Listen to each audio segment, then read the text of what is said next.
Muito bom dia, meus amigos. Muito bom dia, meus irmãos. Muito bom dia, igreja. Essa manhã de domingo, essa manhã de comemoração, nesse dia de comemoração, né? O Dia dos Pais. Que Deus abençoe nossas casas, nossas famílias, nossos encontros.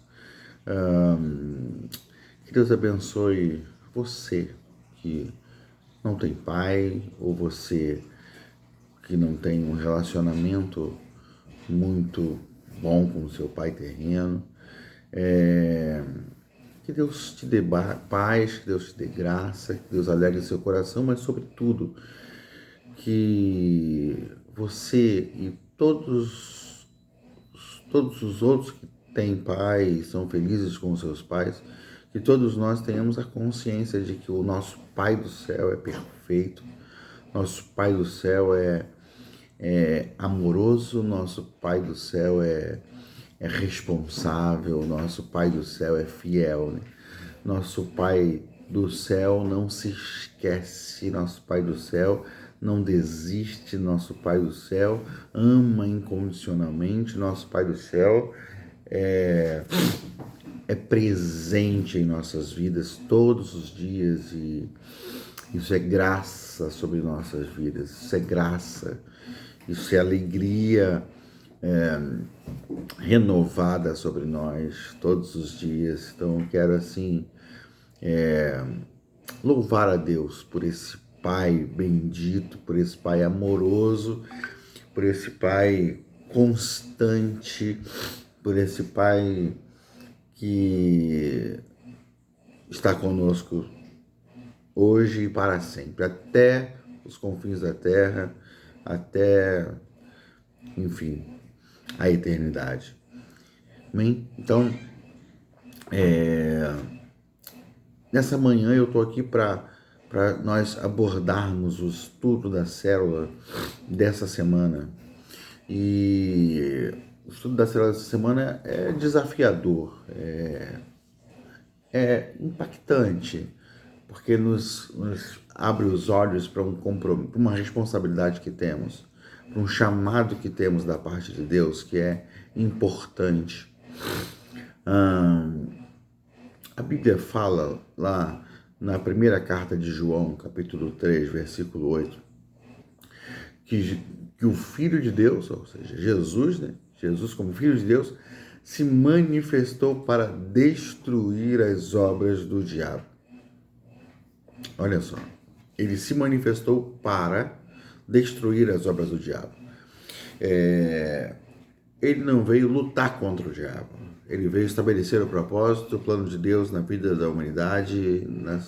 Ele veio mudar a história, reconectar o homem com Deus, mas nesse processo ele precisou destruir as obras do diabo. E ele deixou a missão para a gente de continuar a sua obra, né? De continuar pregando a mensagem do reino e se entre a missão que ele tinha estava destruir as obras do diabo, entre nossa missão está destruir as obras do diabo. Porque nós somos discípulos dele, nós somos o corpo dele na terra, realizando ainda a obra dele. Ele hoje ainda continua destruindo as obras do diabo. A Bíblia também fala nas profecias a respeito do nascimento de Jesus, da vinda de Jesus, né? Ela diz que para aqueles que estavam em trevas, brilhou a luz. Jesus representa essa luz que brilhou para aqueles que estavam sob escuridão e trevas. Ou seja, Jesus ilumina as vidas, Jesus dá sentido a elas, Jesus as liberta das prisões, Jesus as liberta das trevas, Jesus dá direção e vida para elas. E tudo isso acaba caindo sobre nós como compromisso, porque nós somos o corpo de Cristo, nós somos seus imitadores, nós somos seus filhos, nós somos aqueles que realizam essa obra em nome dele, né? Então, Jesus, ele alimentou as almas famintas, ele curou os enfermos, ele viu as pessoas em suas dores, em suas angústias e as livrou dessas prisões. Que desafio pesa sobre nós, né? A Bíblia diz também em Romanos 14:17 que o reino de Deus é justiça, paz e alegria no Espírito Santo. O reino de Deus, ele fala antes, não é comida nem bebida, mas justiça, paz e alegria no Espírito Santo. O reino de Deus não é não consiste nas reuniões que nos agrupam apenas dentro do contexto da igreja ali, para comer, beber, para ritualizar, para fazer. Não, o reino de Deus consiste em operar a justiça, sobretudo a justiça de Deus, que é Cristo, revelar a justiça de Cristo.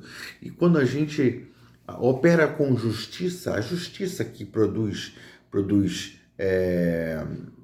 equilíbrio, a justiça que restaura a ordem, essa justiça é fruto da ordem que Jesus já estabeleceu dentro de nós, da cura que Jesus fez no nosso interior. Então, nós somos proclamadores dessa justiça que há em Cristo, que vem através da graça revelada na cruz, ou seja, essa justiça precisa ser luz para o que estão em trevas, precisa gerar esperança no coração daqueles que estão na escuridão. Então, isso pesa sobre nós, essa nossa responsabilidade, porque se o reino é justiça, eu sou o cidadão do reino dos céus, eu sou um agente dessa justiça. Também sou um agente da paz, a paz que conecta, a paz que reconecta, a paz que liga, que faz a conexão entre o homem e Deus. Nós como filhos de Deus, somos sacerdotes, somos aqueles que fazem essa conexão entre Deus e os homens, né? Então, nós somos os intercessores, nós somos aqueles que se conectam com Deus, intercede pelos homens a Deus. Nós somos aqueles que, pela conexão com Deus, anunciamos Deus aos homens porque o temos conhecido.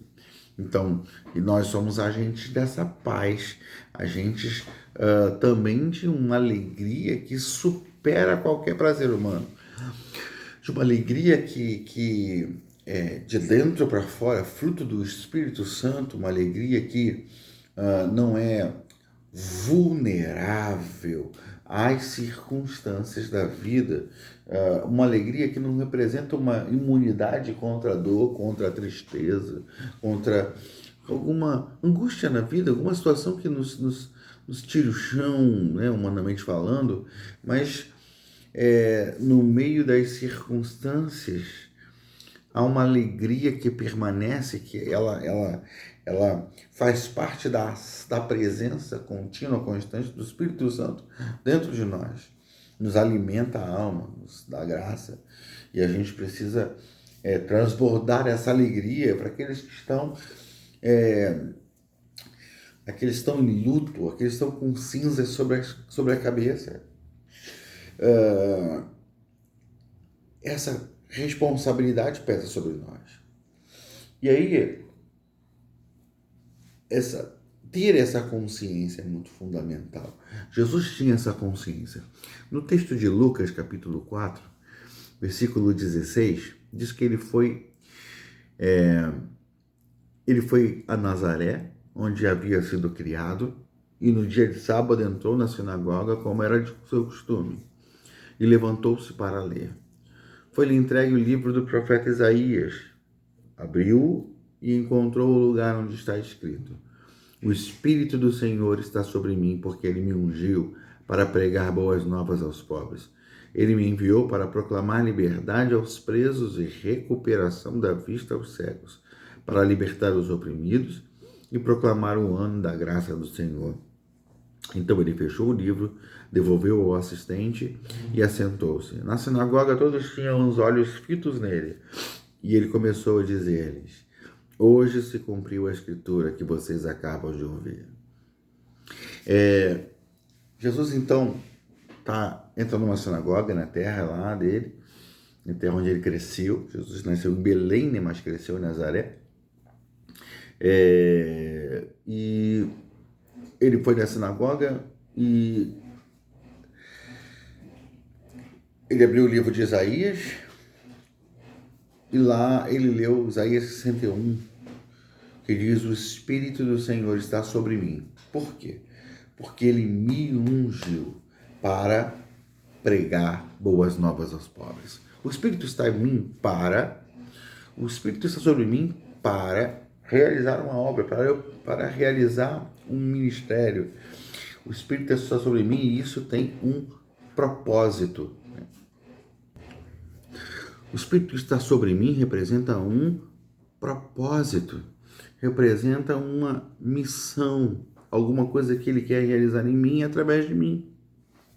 E Jesus está dizendo: ele me ungiu para pregar boas novas, novidades aos pobres. Dizer aos pobres: olha,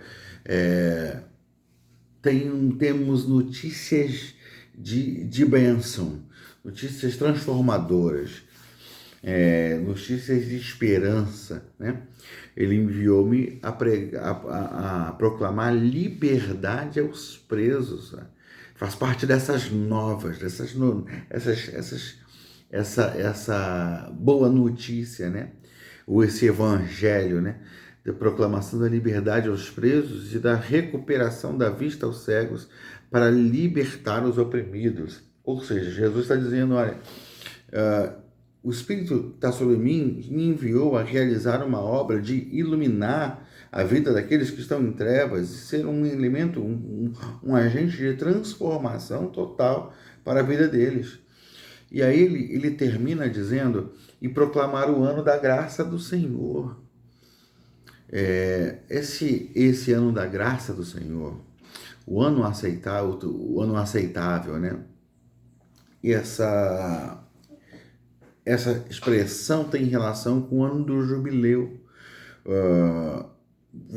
Você tinha, Deus tinha estabelecido, né, o sábado para ser guardado. E aí você trabalhava, o judeu trabalhava, os israelitas, o judeu trabalhava 6 dias na semana, no 7º dia descansava. Mas não era só na semana, era em ciclos maiores. Por exemplo, você tinha 6 anos de trabalho, no 7º ano era um ano sabático, um ano de descanso, um ano que não se semeava para que a terra descansasse. A terra precisa descansar, então tinha esse ano sabático. E além desse ciclo, você tem 7 ciclos de 7 anos. E quando você fecha os 7 ciclos de 7 anos, o 50º ano é um ano sabático, mas é um ano especial. Então, em 50 anos, no 50º ano, esse ano era chamado de ano do jubileu. E nesse ano do jubileu, esse era o ano do perdão. Era o ano em que as pessoas eram libertas de circunstâncias. Por exemplo, uma família que por causa da necessidade de dívidas, de problemas financeiros, precisou vender uma terra que pertencia à família. Nesse ano do jubileu, aquele que comprou essa terra era obrigado a devolvê-la para essa família. Olha só, que coisa interessante. Era um ano de restauração. Talvez algumas vezes algumas famílias eram obrigadas a entregar seus próprios filhos para pagar dívidas, né? Vocês lembram lá daquela viúva que foi pedir a Eliseu que a ajudasse porque queriam levar os filhos dela para como servos, né? Porque ela não tinha como pagar as dívidas deixadas pelo seu marido, e ela clamou, né, pela ajuda do profeta, e o profeta mandou que ela separasse vasilhas e enchesse de azeite. As vasilhas foram sendo cheias, milagrosamente cheias. Elas vendeu e isso supriu suas necessidades, ela pagou as dívidas. Então, mas o que acontecia? Seus filhos seriam levados como servos. Olha só. E aí no ano do jubileu, 50 anos, os ciclos de 7 anos, nesse ano do jubileu, essas pessoas que se tornaram escravas, que precisaram se entregar ou ser entregues por causa de dívidas, elas eram libertas.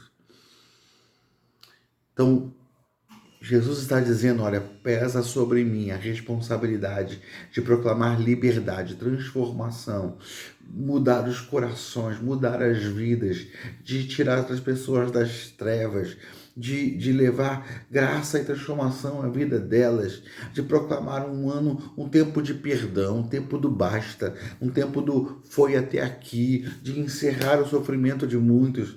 Isso está sobre mim. Que consciência poderosa, que entendimento poderoso, que firmeza. E se Jesus deu para nós o seu Espírito, o Espírito que estava sobre ele para habilitá-lo a realizar essa obra toda, o que se espera de nós? Pensa aí. O que se espera de você como um filho de Deus? O que se espera de você como um discípulo de Cristo? Se o mesmo Espírito que estava sobre Cristo está sobre você. Vamos ver uma coisa? O texto de Mateus 10, versículo 7, fala de um momento em que Jesus enviou seus discípulos para uma obra. Ele disse assim, capítulo 10, Mateus capítulo 10, versículo 7 em diante, 7 e 8, diz: por onde forem, preguem esta mensagem: o reino dos céus está próximo. Curem os enfermos, ressuscitem os mortos, purifiquem os leprosos, expulsem os demônios. Vocês receberam de graça, deem também de graça. Veja, essa é uma clara demonstração e testificação de que aquela palavra que Jesus falou a respeito dele mesmo é alguma coisa que se expande para aqueles que são sua continuação, sua extensão, para os seus discípulos, que são seus imitadores. Ou seja, imitar a Cristo é imitar não só o seu caráter, mas a sua missão, o seu chamado. Abraçar suas responsabilidades, abraçar seus compromissos, abraçar seus propósitos de vida. E nesses propósitos estão incluídos curar os enfermos, ressuscitar os mortos, purificar os leprosos, expulsar os demônios. Faz parte da nossa missão como igreja, como corpo de Cristo na terra, ser aqueles que acendem a luz da graça de Deus, que acendem a luz do reino de Deus, que chegam expulsando as trevas, que chegam expulsando a dor, a tristeza, que chegam trazendo cura, transformação, vida e vida em abundância, porque o inimigo vem, o ladrão vem para matar, roubar e destruir, mas nós somos já agentes de vida e vida em abundância, isso está sobre nós. Jesus tinha essa firmeza dentro dele, o Espírito está sobre mim. Ele disse, hoje se cumpriu essa palavra, porque esse Espírito está sobre mim, eu estou habilitado a libertar, a curar, a transformar, a mudar vidas. E Ele quer que a gente entenda, como igreja, que Ele está presente em nossas vidas, que o seu Espírito está em nós. E nós podemos dizer, esse Espírito está sobre nós, para que possamos expulsar as trevas da vida das pessoas e curá-las e transformá-las em todos os aspectos, inclusive operar com milagres, prodígios e maravilhas. Isso está sobre nós. Temos essa habilitação, essa autoridade, esse poder residindo em nós na pessoa de Cristo Jesus. Amém, meu querido? Que entendamos essa mensagem, que entendamos esse chamado e que nos dediquemos a experimentar, ou melhor, a viver a excelência dessa palavra, a operar com esse entendimento. Amém, meus queridos? Então é isso. Que nossas células sejam desafiadoras essa semana. Que, sobretudo, seja um tempo de oração, porque não é só termos uma conscientização dessas coisas, envolve dedicar nossas vidas a buscar um aprofundamento nessa vida no Espírito. Que aceitemos esse desafio e sejamos um luzeiro em meio às trevas. Amém? Que Deus abençoe você grandemente, que Deus encha você e a cada um de nós do seu Espírito Santo e que a igreja do Senhor se mova nessa unção poderosa que está no Espírito de Deus. Amém? Deus te abençoe. Paz.